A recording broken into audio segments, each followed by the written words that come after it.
আসসালামু আলাইকুম ওয়া রাহমাতুল্লাহি ওয়া বারাকাতুহু।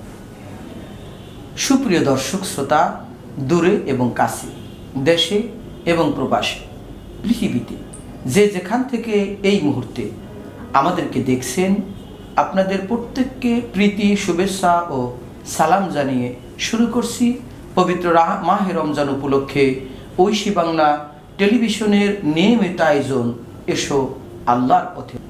এই অনুষ্ঠান থেকে ইসলাম ধর্মের মানব জীবন ঘনিষ্ঠ বিভিন্ন বিষয় নিয়ে আলোচনা করে থাকি। আজকে আমাদের আলোচ্য প্রতিপাদ্য বিষয় হলো তারাবি নামাজের গুরুত্ব ও ফজিলত। এই গুরুত্বপূর্ণ বিষয়ে আলোচনার জন্য আমাদের দুইজন বিজ্ঞ প্রাজ্ঞ আলোচক উপস্থিত হয়েছে। আসুন সর্বপ্রথম আপনাদের সাথে তাদের পরিচয় করিয়ে দিচ্ছি। আমাদের সাথে আছেন একজন প্রাজ্ঞ আলেম, মিডিয়া ব্যক্তিত্ব, দারুল আমান জামে মসজিদের খতিব, উত্তরা, ঢাকা, হযরত মাওলানা লোকমান সাইফি সাহেব। আসসালামু আলাইকুম ওয়া রাহমাতুল্লাহি ওয়া বারাকাতুহু। এবং আমাদের সাথে আরও রয়েছেন কারি মাওলানা মাইনুদ্দিন আনসারী, যিনিও মিডিয়া ব্যক্তিত্ব। আসসালামু আলাইকুম ওয়া রাহমাতুল্লাহি ওয়া বারাকাতুহু। জি, সম্মানিত আলোচকদ্বয়, অত্যন্ত ব্যস্ততার মধ্যে আমাদেরকে সময় দেওয়ার জন্য আমরা আপনাদের কাছে আন্তরিক কৃতজ্ঞ। সুপ্রিয় দর্শক শ্রোতা, আমাদের আজকের আলোচ্য প্রতিপাদ্য বিষয় হলো তারাবি নামাজের গুরুত্ব ও ফজিলত। আমরা পবিত্র মাহে রমজান অতিবাহিত করছি। রমজান মাসের একটি গুরুত্বপূর্ণ আমলই হলো কিয়ামুল লাইল, অর্থাৎ তারাবির নামাজ। এই তারাবির নামাজ কিভাবে আদায় করব, রাসূল সাল্লাল্লাহু আলাইহি ওয়াসাল্লাম কিভাবে করেছে, সাহাবায়ে আজমাইন কিভাবে করেছে, এবং আমরা এই নামাজ কিভাবে আদায় করব, এর গুরুত্ব কি, ফজিলত কি, এই বিষয়গুলো নিয়ে আমরা দুইজন প্রথিতযশা আলেমের কাছ থেকে শুনব। আমরা তাদের কাছ থেকে আজকে এই বিষয়ে বিস্তারিত আলোচনা শোনার চেষ্টা করব ইনশাআল্লাহ। প্রথমেই হযরত মাওলানা লোকমান সাইফি সাহেব, আমি আপনার কাছ থেকে প্রথমেই জানতে চাচ্ছি যে তারাবি নামাজ কি এবং এর গুরুত্ব কেন। সম্মানিত বিজ্ঞ প্রাজ্ঞ উপস্থাপক জনাব আলহাজ হযরত মাওলানা সাব্বির আহমেদ উসমানী সাহেব, আপনি অত্যন্ত সুন্দরভাবে উপস্থাপন করেছেন তারাবির নামাজের ফজিলতের ব্যাপারে। আপনার উপস্থাপনায় অনন্য, অসাধারণ, আলহামদুলিল্লাহ। তো এইটা সমসাময়িক বিষয়। এখন রমজান চলছে, চতুর্থ রমজানের ভিতরে আমরা আছি। তো চতুর্থ রমজানে এই তারাবির গুরুত্ব এই কারণেই হয়তো দর্শক শ্রোতারা আপনাকে প্রশ্ন করেছেন যে প্রথম দেখা যাচ্ছে যে তারাবিতে মসজিদ ভরে যায়, ছাদ ভরে যায়, রাস্তা অবলোক হয়ে যায়, একটু আস্তে আস্তে একটু কমতে শুরু করে। এই কারণে দর্শক শ্রোতার চাহিদা অনুযায়ী আপনি প্রশ্নটা করেছেন সম্ভবত। তো তারাবি শব্দের অর্থই হচ্ছে বিশ্রাম। ধীরে ধীরে সুন্দরভাবে আপনি আদায় করবেন নামাজ, তারাবির নামাজ। রমজানের ভিতরে সারাদিন রোজা রেখে আপনি যে এটির গুরুত্ব বেশি রয়েছে সেটি হচ্ছে তারাবির নামাজ। তারাবির নামাজ এশার নামাজের পরে, সুন্নতের পরে আপনি এই তারাবির নামাজ শুরু করেন। অনেক মসজিদে আমরা দেখি যে 2-3 হাফিজে কোরআন দিয়ে তারাবির নামাজ পড়ানো হয়। আলহামদুলিল্লাহ, আমরা সকলেই তারাবিতে অংশগ্রহণ করি। তো এখানে তারাবির নামাজের গুরুত্ব বলতে যে আগে আমাদের ফজিলতটা কি, এই ফজিলতের ভিতর থেকে গুরুত্ব বেড়ে যায়। ফজিলতের ব্যাপারে নবী করিম সাল্লাল্লাহু আলাইহি সাল্লাম বলেছেন, মান কামা লাইলান ঈমানান ওয়া ইহতিসাবান গুফিরা লাহু মা তাকদ্দামা মিন যামবিহি। যে ব্যক্তি ঈমান এবং ইহতিসাবের সাথে, ঈমান ও চেতনা সহকারে রাতের সেই নামাজ আদায় করে দণ্ডায়মান হয়ে, সেই নামাজ আদায় করার কারণে আল্লাহ তাআলা তার জীবনের সকল গুনাহ মাফ করে দেন। এটা কত বড় ফজিলতের কথা! আপনি গুনাহ করেছেন, কিন্তু গুনাহ এই মাফের কোনো মাধ্যম আপনি জানেন না। ইন্নাল হাসানাতা ইউযহিবনা সাইয়্যাত, নিশ্চয়ই নেক আমল বদ আমলকে ডিলিট করে দেয়। তো নেক আমলটা করে এই যে তারাবির নামাজ আপনি পড়লেন, পড়ার মাধ্যমে কি করলেন? আপনার জীবনের গুনাহ মাফ করে দিলেন। জীবনের গুনাহ মাফ করলেই তো আপনি নিষ্পাপ হয়ে গেলেন, আর নিষ্পাপই তো জান্নাতে যাবে। মান তাগা ফাআম্মা মান তাগা ওয়া আসারুল হায়াতাদ দুনিয়া ফাইনাল জাহিমা হিয়াল মাওয়া। আল্লাহ তাআলা বলছেন, এই 3টি কথা বলছেন এখানে, যে যারা মানে অনন্ত, যারা উদাসীন, যারা উদ্ধত আচরণ করে, যারা অর্থাৎ গাফেল, এবং তারা কি করলেন?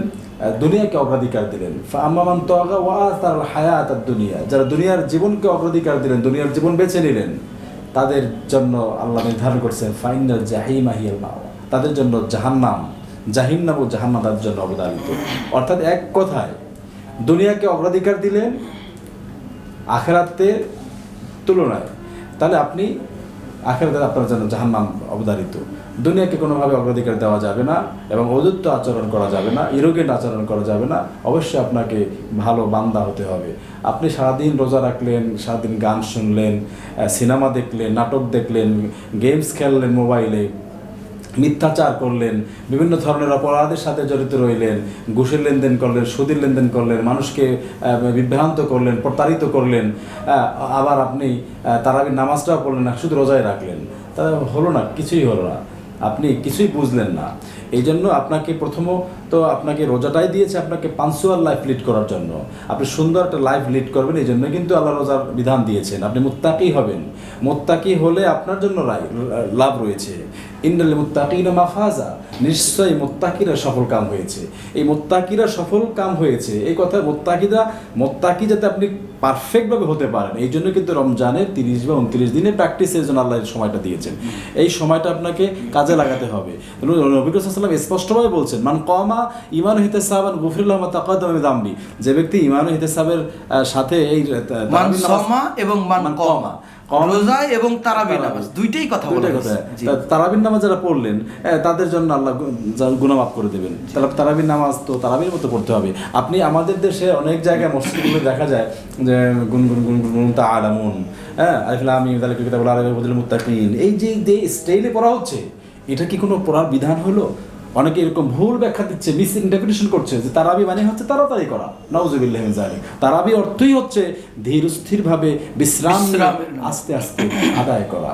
আপনি কাকে খুশি করছেন? কার সামনে দণ্ডায়মান হচ্ছেন? আপনি পাগলামি করতে শুরু করছেন, আপনি লোক দেখানো যে আপনার অনেক জনপ্রিয়, অনেক লোকজন আসছে পিছনে দাঁড়াচ্ছে, আসলে আপনি কি আদায় করছেন? আপনি এটা পাগলামি শুরু করছেন। আপনি কখনো এটা হতে পারে না। নামাজ, রোজা, তারাবি বলি যে কোনো ইবাদতই খুব ধীরে স্থিরে আল্লাহর মানে নৈকট্য লাভের জন্যই ইবাদত করতে হবে, না তাড়াহুড়ার কিছু নেই। চমৎকার বলছেন, সেটাই।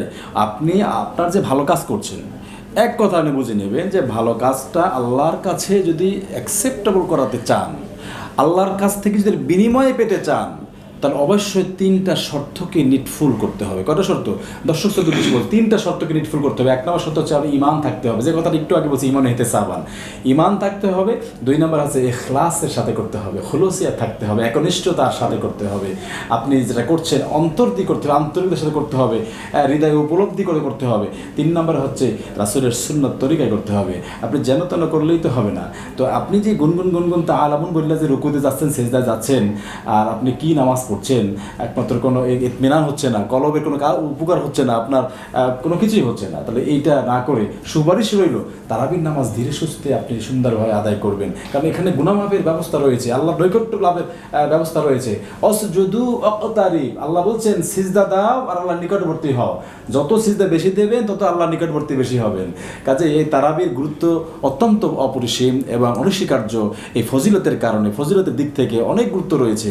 আমরা তারাবির মাধ্যমে আল্লাহ তাআলার প্রিয় বান্দা হতে পারি, আল্লাহর সাথে নিবিড় ঘনিষ্ঠ সম্পর্ক বিনির্মাণ করতে পারি। কাজেই তারাবির নামাজে আসুন, এবার সেখানে আমরা তারা কোনো মতানৈক্য না করে, কোনো কলহ না করে, বাক বিতণ্ডায় জড়িত না হয়ে, আমরা যেখানে যেভাবে যারা পড়ছেন সেটাই আপনি পড়ুন।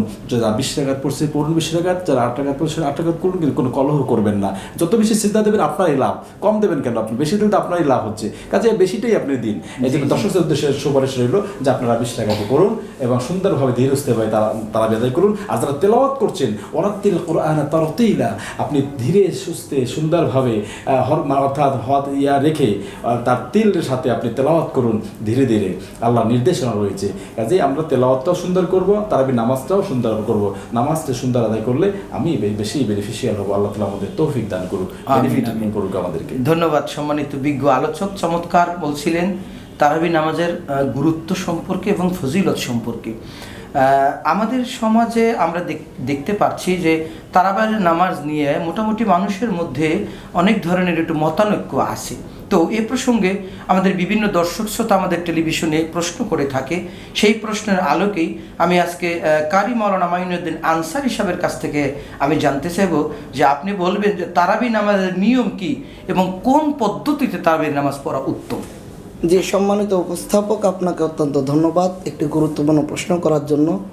আসলে এই তারাবি নামাজ পড়লেই হবে না। তারাবি নামাজ তো প্রিয় নবী হুজুর সাল্লাল্লাহু আলাইহি সাল্লাম সুন্নত পদ্ধতিতে পড়তে হবে। আল্লাহ রসুল সাল্লাল্লাহু আলাইহি সাল্লামের অনুসরণের ব্যাপারে আল্লাহ বলেন ফাত্তাবিউনি, যারা রসুলের অনুসরণ করবে আল্লাহ পাক তাদেরকে ভালোবাসবেন, তাদের গুনাহ মাফ করে দিবেন। তা আমাদের নামাজটা রসুল পাক সাল্লাল্লাহু আলাইহি সাল্লামের সুন্নত পদ্ধতি মোতাবেক পড়তে হবে। তারাবি নামাজের নিয়ম হলো, তারাবি নামাজ এশার নামাজের পরে ঈমানের সাথে, প্রাপ্তবয়স্ক মুসলিম ঈমানের সাথে এশার নামাজের পরে, অনেকে রোজার কারণে এশার নামাজের আগেই যদি পড়ে ফেলে তাহলে তার তারাবি হবে না। তারাবি নামাজ পড়তে গেলে এশার নামাজের ফরজ নামাজ 4 রাকাত আগে আদায় করতে হবে, তারপরে সুন্নত 2 রাকাত আদায় করতে হবে, এরপরে 2 রাকাত করে 20 রাকাত তারাবি নামাজ সুন্নতে মুআক্কাদা জামাতের সাথে আদায় করতে হবে। এখন কথা হলো আমরা কোন পদ্ধতিতে পড়ব? আমরা কি শুধু সূরা তারাবি পড়ব না শুধু খতম তারাবি পড়ব? আসলেই সূরা তারাবি হোক আর খতম তারাবি হোক, মূল হলো তারাবি নামাজ আদায় করা, কিয়ামুল লাইল।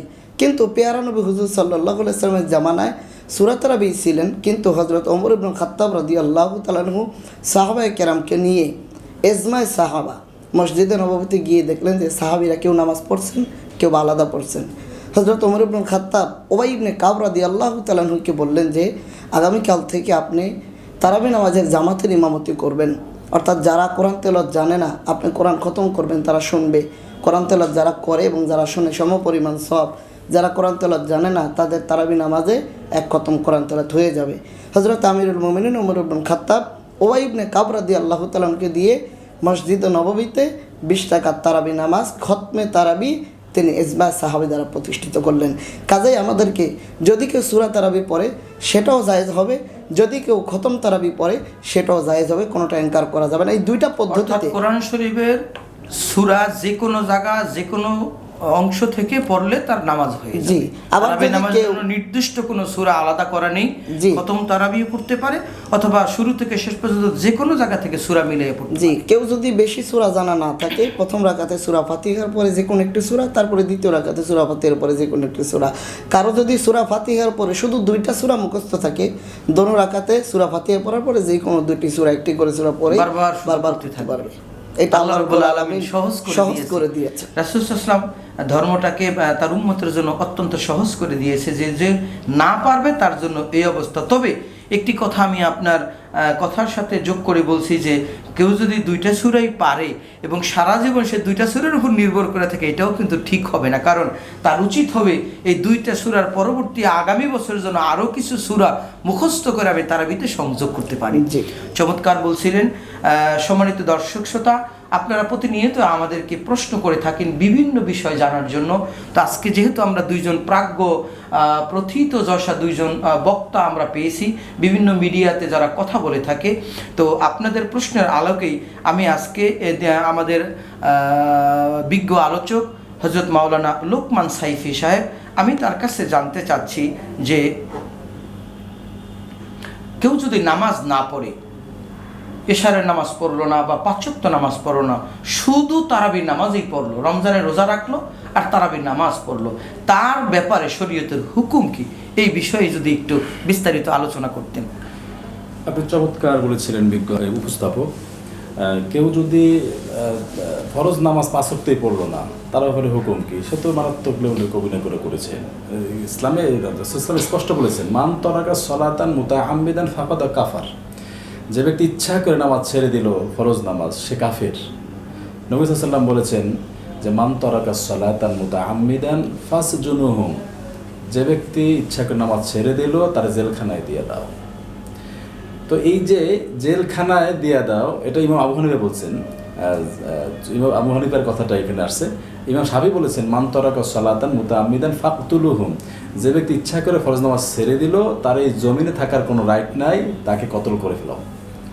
ইমাম আবু হানিফা বলছেন না, কতল না, তারা জেলখানায় দিয়ে দাও, কারণ নামাজ কেন পড়লো না এটা ট্রেনিংয়ের জন্য জেলখানায় ট্রেনিং দেওয়া হবে, এটা ইসলামী স্টেট করবে। আমি সম্মানিত আলোচক, আমি সৌদি আরব সহ আরব কান্ট্রিতে গুলো ঘুরেছিলাম, ওখানে দেখেছি যে আজান দেওয়ার সাথে সাথে দোকানপাট বন্ধ করে দেয় এবং রাস্তায় কেউ হাঁটাচলা করতে পারে না, বসে থাকতে পারে না। এমন কাউকে যদি পায়, ওই দেশে বলা হয় জাউজাত, মানে আমাদের দেশে রেবের চাইতে বেশি ক্ষমতা তাদের। ওরা এই লোকটাকে ধরে নিয়ে এরা নামাজ পড়ায়, 100 রাকাত নামাজ পড়ায় অন্তত পক্ষে তাকে দিয়ে, এবং তাকে মরুভূমির মধ্যে নিয়ে ছেড়ে দেয়, দীর্ঘ পথ হেঁটে গিয়ে তাকে বাসায় পুষতে হয়। তার মানে জেলখানার চাইতে এটা কম নয়, তাকে কষ্ট দেওয়া হয়, সে পরবর্তী কোনো নামাজ যেন তরক না করে। জি, বলতেছিলেন। এই যে সুন্দর সিস্টেম যদি এটা ইসলামী স্টেট যদি হতো আমাদের বাংলাদেশটা, তাহলে এই সিস্টেম, এই প্রক্রিয়া, নামাজকে রাষ্ট্রীয় মর্যাদা আনা হতো এবং এই প্রক্রিয়াও অ্যাপ্লাই করা হতো এবং মানুষকে নামাজি বানানো হতো। এটা হলো একটা এমফেসিস করা হচ্ছে, একটা রাষ্ট্রীয় আইন করে, এবং রাসূলুল্লাহ যে জেহেন ধোলাই করলেন নামাজ হলে উপকারিতা কী, এর ফজিলত কী, এটা বর্ণনা করা হয়েছে। কোরআন এটার অনেক উপকারিতা করার কথা বলেছেন। তা মানুষের আস্তে আস্তে করে সব দিক, দুই দিক থেকে যখন একটা মানুষকে করা হবে, ধরা হবে, তখন সে কিন্তু অটোমেটিক নামাজি হয়ে যাবে। কিন্তু আপনার প্রশ্ন ছিল যে 5 ওয়াক্ত নামাজ পড়লো না, একটা মারাত্মক অপরাধ করেছে।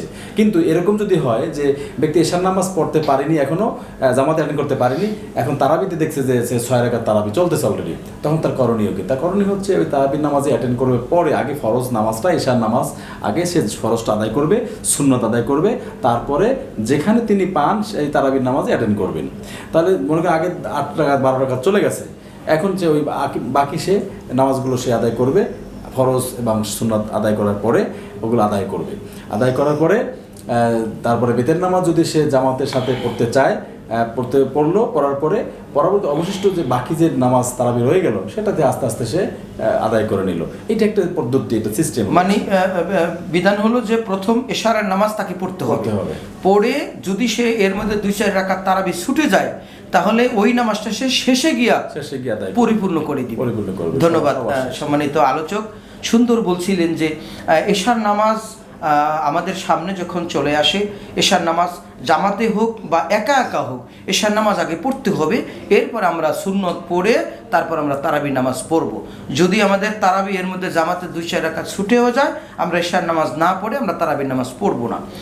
সম্মানিত আলোচক, হযরত মাওলানা কারি মাইনুদ্দিন আনসারী সাহেব, আমি আপনার কাছ থেকে আজকের অনুষ্ঠানের সর্বশেষ প্রশ্ন করতে চাচ্ছি যে রাসূল পাক সাল্লাল্লাহু আলাইহি সাল্লাম কি 20 রাকাত নামাজ তারাবি তিনি পড়েছেন এবং তিনি কি জামাতের সাথে আদায় করেছেন? এই বিষয়ে যদি আমাদের দর্শক শ্রোতাদের উদ্দেশ্যে কিছু বলতেন। জি, সম্মানিত উপস্থাপক, আপনাকে ধন্যবাদ। একটি গুরুত্বপূর্ণ প্রশ্ন করেছেন।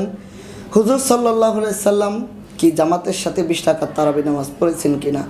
অনেকে বলে থাকে যে তারাবি নামাজ এটা তো ফরজ নয়, কাজে এটা পড়ার প্রয়োজন নেই। আবার অনেকে না পড়ার জন্য উৎসাহিত করে থাকেন, কিন্তু আল্লাহ পাক বলেন মাইয়ুতি রাসূলা ফাকাদ আল্লাহ, যে রসুলের অনুসরণ করলো সে আল্লাহর অনুসরণ করলো, আল্লাহর ইত্তেবা করলো। কাজে আল্লাহ রসুল সাল্লাল্লাহু আলাইহি সাল্লাম তিনি তারাবি নামাজ পড়েছেন, নামাজ পড়তেছিলেন, সাহাবায়ে কেরাম তার পিছনে জামাতে নামাজ পড়েছেন। প্রথম দিন আল্লাহ রসুল সাল্লাম নামাজ পড়লেন, সাহাবায়ে কেরামগণ তৃপ্তি পেলেন। পরের দিন অন্যান্য সাহাবিদেরকে এই ঘোষণা দেওয়া হলো, খবর দেওয়া হলো, অন্য সাহাবিরা আসলেন। এরকমভাবে আল্লাহ রসুল 3 থেকে 4 দিন আল্লাহ রসুল জামাতের সাথে নামাজ আদায় করেছেন। চতুর্থ রাত্রে সাহাবায়ে কেরাম মসজিদে নববী ভরপুর ছিলেন, কিন্তু আল্লাহ রসুল আসেন নাই। রাসূলুল্লাহ সাল্লাল্লাহু আলাইহি ওয়াসাল্লাম ফজরের নামাজের সময় এসে ফজরের নামাজের পরে আল্লাহ রসুল বললেন যে দেখো, তোমরা এই নামাজটাকে যেভাবে আগ্রহ করে নিয়েছ, না জানি আল্লাহ পাক ফরজ করে দেয়। আমার আশঙ্কা হলো আল্লাহ যদি ফরজ করে দেয় তখন তো তোমরা পারবা না। এজন্য আল্লাহ রসুল সাল্লাল্লাহু আলাইহি ওয়াসাল্লাম আর সাথে জামাত পড়েননি, কিন্তু রসুলুল্লাহ 20 রাকাত তারাবি নামাজ পড়েছেন জামাতের সাথে। মুসান্নামি ইবনে আবি শাইবার 5ম খণ্ডের 194 পৃষ্ঠায় আব্দুল ইবনে আব্বাস রাদিয়াল্লাহু তাআলা থেকে হাদিস বর্ণিত, আল্লাহ রাসূল সাল্লাল্লাহু আলাইহি ওয়াসাল্লাম বলেন কানান নবী সাল্লাল্লাহু আলাইহি ওয়াসাল্লাম ইউসাল্লি ফি রমাদানা 20 রাকাতাইন ওয়াল বিতর।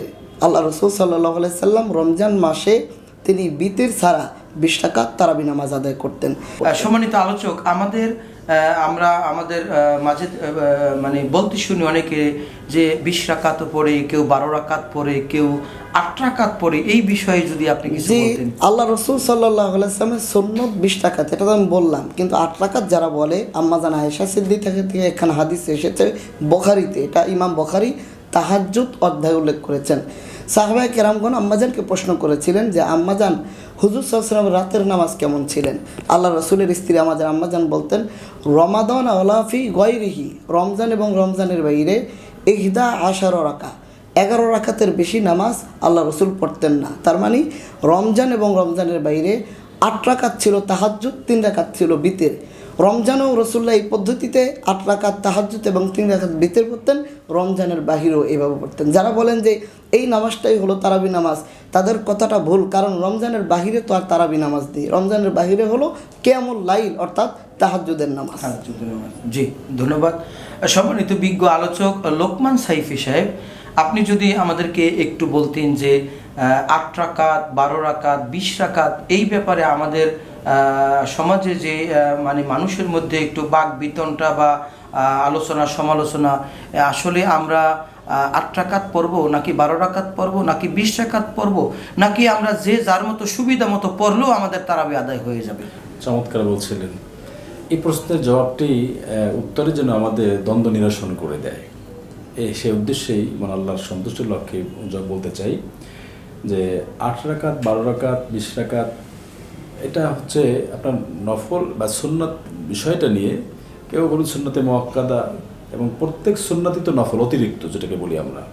তো এই অতিরিক্ত বিষয় নিয়ে, যেটা অর্থাৎ অতিরিক্ত কেন, ফরজও না ওয়াজিবও নয়, এই ফরজ না ওয়াজিব নয় এমন একটা বিষয়কে কেন্দ্র করে আমরা যেন দ্বন্দ্ব না জড়াই। অর্থাৎ এখানে অনেকেই মনে করেন যারা 8 রাকাতের কথা বলেছেন, বিভিন্ন ধরনের মতামতই তো রয়েছে, মেনি ম্যান মেনি মাইন্ড। এখানে তাফসির গ্রন্থ যদি আমরা দেখি যে অনেক ধরনের তাফসির আমরা দেখতে পাই, এক এক তাফসির এক এক রকম লেখা। তাফসির ইবনে কাশশাফ, বাইজাবি, রুহুল মাআনি, ইবনে কাসির, মারিফুল কোরআন, আবু বকর জাকারিয়া, তাফসির উসমানী, নানান ধরনের তাফসির আমরা দেখতে পাই। এবং হাদিসের অনেক হাদিস কিন্তু রয়েছে এক একটা বিষয়। যারা 12 রাকাতের কথা বলছে তারাও হাদিস নিয়েছেন, কিন্তু হাদিস তো নিয়েছেন ঠিক আছে, কিন্তু ওই যে হাদিসের মূল যে শানে উরুদটা সেটা তারা লক্ষ্য করেনি অনেকে, বা বুঝে না, বা বুঝলেও ওটা হাইড করে, মানে যে যেখান থেকে যেভাবে পেরেছে সেখান থেকে এখানে অ্যাপ্লাই করেছেন। কেউ 8 রাকাতের কথা বলেছেন, 8 রাকাতের ব্যাপারেও হাদিস আছে, ওখানেও হাদিস আছে, 20 রাকাতেও হাদিস আছে। কাজেই যে যেটা বুঝেছেন সেটা আমল করেছেন। সুতরাং এই আমল করেছেন যে যারা যে করতেছেন এইটা নিয়ে আমরা মতনৈক্য না করে, যারা 8 রাকাত পড়তে অভ্যস্ত হয়েছে তাদেরকে আমরা ওদের আহ্বান জানাবো যে আপনারা 20 রাকাত পড়ুন, বেশি লাভবান হবেন। 8 রাকাত পর্যন্ত 8 রাকাতের লাভবান হবেন।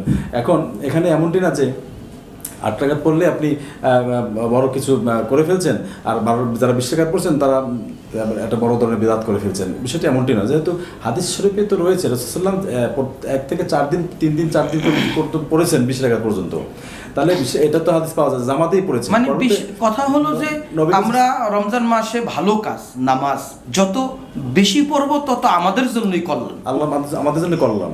কাজে আমরা কমতি করে লাভ কি, কিন্তু যারা কম করে চলে যায় 8 রাকাত পড়ে, তাদেরকে বাধা দিয়েন না। হ্যাঁ, তাদেরকে শারীরিক সমস্যা থাকতে পারে, কারো কোনো ওজোর থাকতে পারে, এটা সমালোচনা করা। সে 8 রাকাত পড়তে অভ্যস্ত হয়েছে আর পারতেছে না, এখন এই জন্য আপনি তাকে হেয় করবেন, নেগলেক্ট করবেন, সেন্সার করবেন, ক্রিটিসাইজ করবেন, তাকে মসজিদে পড়তে আসলে বলবেন যে এই তো 8 টাকাত পড়ার লোক, এ অমুক মাযহাবী। এটা ঠিক আছে, ইসলাম কিন্তু কষ্টকর বস্তু মানুষের উপর চাপায় দেয় নাই। আর যেহেতু এটা অপশন আছে, আমি এতটুকু মনে করি সম্মানিত আলোচক, যে একজন মানুষ 8 রাকাতও যদি পড়ে সেটা যেন 8 রাকাত নামাজ যেন নামাজের মতো হয়, এটা যেন ওই তাড়াহুড়া এরকম করে যেন না পড়ে, এটা ধীর স্থিরভাবে সুন্দরভাবে হুজুরি দিলে কায় মনোবাক্যে একাগ্র চিত্তে আল্লাহর সান্নিধ্য অর্জনের লক্ষ্যে, আল্লাহকে পাওয়ার জন্য, অর্থাৎ এক বাক্যে আল্লাহর সন্তুষ্টি অর্জনের জন্য যেন আমার নামাজটুকুন হয়। এটাই আমাদের স্থাপক। আমি আপনার সাথে একটু অ্যাড করি, তা হলো 20 রাকাত তারাবি নামাজ এজমায় সাহাবী দ্বারা প্রতিষ্ঠিত। যদি কেউ অসুস্থতার কারণে না পড়তে পারে সেটা হলো ভিন্ন বিষয়, কিন্তু 20 রাকাত পড়া যাবে না, 8 রাকাতই পড়তে হবে, এরকম যাতে না হয়। কারণ হযরত ওমর ইবনে খাত্তাব যখন 20 রাকাত ইজমায় সাহাবী দ্বারা জামাতে করেছেন খতম তারাবি, সেখানে আম্মা জান আয়েশা ছিলেন, অন্যান্য সাহাবীরা ছিলেন, কেউ প্রতিবাদ করেন নাই যে আপনি কেন 20 রাকাত করতেছেন, রাসূল তো 8 রাকাত পড়েছেন। কাজে কেউ যদি অসুস্থতার কারণে 8 রাকাত 12 রাকাত পড়ে সেটা আলাদা ভিন্ন বিষয়, কিন্তু তারাবি নামাজ সুন্নতে মুআক্কাদা 20 রাকাত ইজমায় সাহাবী দ্বারা প্রতিষ্ঠিত। জি, ধন্যবাদ। হাদিস বলতে বোঝায় রাসূল সাল্লাল্লাহু আলাইহি ওয়াসাল্লামের কওল, মৌন সম্মতি, তার আমল এবং তার সাহাবায়ে আজমাইন খোলাফায়ে রাশিদিন যাহা করেছে এগুলো সবই কিন্তু হাদিস। তাহলে রাসূল সাল্লাল্লাহু আলাইহি ওয়াসাল্লাম যদি 20 রাকাত নাও পড়ে, আমি ধরলাম আর কি, অনেকের পক্ষ থেকে নাও পড়ে থাকে, হযরত ওমর যেহেতু পড়েছে এবং এটা যেহেতু সবাই মেনে নিয়েছে, এটাও আমাদের জন্য হাদিস। জি। তো সম্মানিত দর্শক শ্রোতা, অত্যন্ত গুরুত্বপূর্ণ একটি আলোচনা আমরা এতক্ষণ শুনতেছিলাম আমাদের বিজ্ঞ দুইজন আলোচকের কাছ থেকে, তারাবি নামাজের গুরুত্ব এবং ফজিলত। তো আপনারা শুনতেছিলেন যে তারাবি নামাজ কিভাবে পড়তে হবে, এটা কি পড়লে কি কল্যাণ হবে এবং এটা কিভাবে আমাদের পড়া উচিত। তো আমি মনে করি আমাদের এই আলোচনা থেকে আপনাদের অনেক কিছু শিক্ষা, জানা, বোঝা এবং আমলের অনেক অবকাশ রয়েছে। তো সকলকে আমরা উদ্বুদ্ধ করব, আহ্বান করব আমাদের এই আলোচনা থেকে নিজেরা কিছু আমল করুন এবং অন্যকে আমল করার জন্য উদ্বুদ্ধ করুন। সম্মানিত দর্শক শ্রোতা, দেখতে দেখতে আমরা সময়ের শেষ প্রান্তে পৌঁছেছি। আজকে যে আলোচনা আমরা আপনাদের মাঝে নিয়ে এসেছিলাম, আমরা পরবর্তী অন্য কোনো নতুন আলোচনা, নতুন মেহমান নিয়ে আবার আমরা আমাদের এই টেলিভিশনের পর্দায় উপস্থিত হব। যে যেখানে আছেন সকলে ভালো থাকবেন, সুস্থ থাকবেন, নিরাপদে থাকবেন। সকলের সুস্থতা কামনায় শেষ করছি আজকের অনুষ্ঠান। আমি আলহাজ মাওলানা সাব্বির আহমদ ওসমানী।